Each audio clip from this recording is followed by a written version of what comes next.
Hi tears, எப்படி இருக்கீங்க? இன்றைக்கி நம்ம முட்டைக்கோசும் உருளைக்கிழங்கும் வச்சு ஒரு கிட்டில் ஐட்டம் நம்ம செய்ய போகிறோம். இதுக்கு குட்டியாக ஒரு முட்டைக்கோசு 3 உருளைக்கிழங்கு எடுத்துருக்கேன். உங்களுக்கு பிடிச்ச மாதிரி நீங்கள் முட்டைக்கோஸ் கட் பண்ணிக்கோங்க. ஆனால் உருளைக்கிழங்கு 2 மட்டும் கட் பண்ணி எடுத்துக்கோங்க.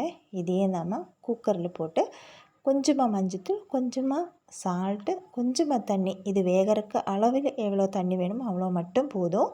2 விசில் வச்சு நம்ம வேக வச்சு எடுத்துடலாம். அதுக்கு மேலே போகக்கூடாது, ஏன்னா உருளைக்கிழங்கு நல்லா மசிஞ்சு வரக்கூடாது.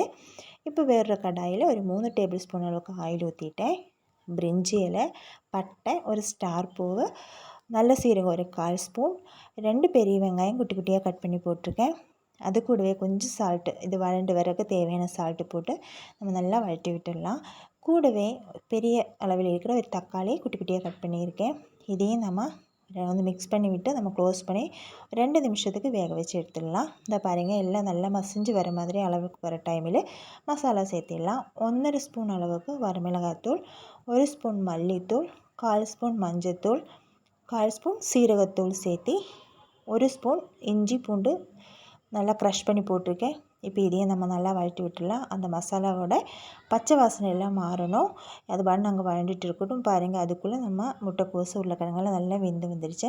இந்த ஸ்டேஜில் நம்ம இந்த கிரேவிக்கு தேவையான தண்ணி, அந்த முட்டைக்கோஸ் வேக வச்சுருக்கோம் இல்லையா, அதிலிருந்து ஒரு 3 கரண்டி அளவுக்கு நான் எடுத்திருக்கேன்.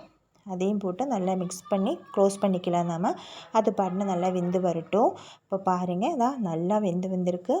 எண்ணெயெல்லாம் நம்மளை எட்டி பார்க்குற மாதிரி நமக்கு இருக்கணும். இந்த டைமில் நம்ம வேக வச்சுருந்தா காயெல்லாம் நம்ம இதில் சேர்த்திடலாம். காய்க்கு வலிக்கவே கூடாது, அந்த அளவுக்கு மெதுவாக நீங்கள் மிக்ஸ் பண்ணி எடுத்துக்கோங்க. இதுக்கு தேவையான சால்ட்டு சேர்த்திடலாம். அதுக்கப்புறம் கொஞ்சம் மிக்ஸ் பண்ணி க்ளோஸ் பண்ணி ஒரு 2 நிமிஷத்துக்கு நம்ம லோ ஃப்ளேமில் போட்டு எடுத்துடலாம். இதா பாருங்கள், நல்லொரு ஸ்மெல் வருது. ஆஹா, நம்ம கிரேவி ரெடி ஆயிடுச்சு. கேபேஜ் தம் ஆலு இந்த டிஷ்ஷோட நேமு. ஃபைனலாக கொஞ்சம் கரம் மசாலா, கொஞ்சம் கொத்தமல்லி தழை தூவி இறக்கிட்டோம்னா நம்மளோட கிரேவி ரெடி.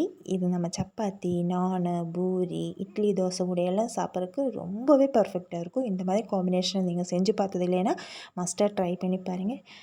பை.